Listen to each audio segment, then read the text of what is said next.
Au menu du sommet de Beijing 2018, l'initiative chinoise baptisée la nouvelle route de la soie qui figure au premier plan du sommet.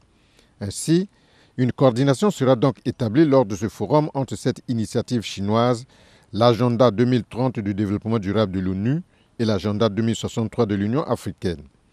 Le forum de coopération Chine-Afrique débouchera sur un plan d'action 2019-2021 entre la Chine et l'Afrique. Le succès de l'initiative Belt and Road Initiative, ce plus grand projet d'infrastructure du XXIe siècle, reposera sur l'argent de départ initial injecté par la Chine dans des projets solvables capables d'attirer le vrai secteur privé.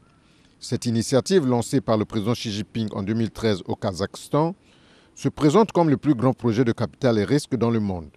La capacité à attirer les investisseurs des pays concernés est un autre facteur de son succès. Un projet qui a pour objectif de rapprocher l'Eurasie à travers la mer et la terre par des projets d'infrastructure. La route de la soie devrait aussi accroître l'influence de l'Empire du Milieu dans une zone qui pourra aussi relier le Moyen-Orient et l'Afrique de l'Est via le port de Djibouti. L'objectif final de la Chine est donc, au-delà de l'économie, de réduire les risques de tension sur ses frontières partagées par 17 pays en créant une zone de prospérité qui toucherait l'Inde, les anciennes républiques soviétiques, l'Iran et la Turquie. En perspective, Pékin va jouer un rôle prépondérant en Eurasie, au Moyen-Orient et en Afrique. La ceinture et la route intègrent harmonieusement, heureusement pour nous, les objectifs de développement durable tels qu'ils ont été définis aux Nations Unies et l'agenda 2063. Imaginez 2063, l'Afrique ayant intégré l'initiative, la ceinture et la route, avec des infrastructures qui traversent l'Afrique, les chemins de fer, les routes et les autres programmes de développement, les télécommunications.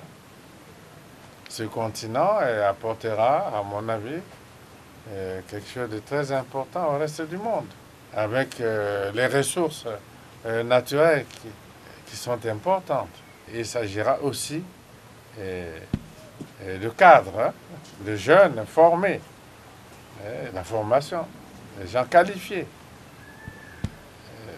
Je pense que à ce moment-là, cette initiative, la ceinture, la route, l'intégration de l'Afrique à l'économie mondiale, l'Afrique apportera quelque chose.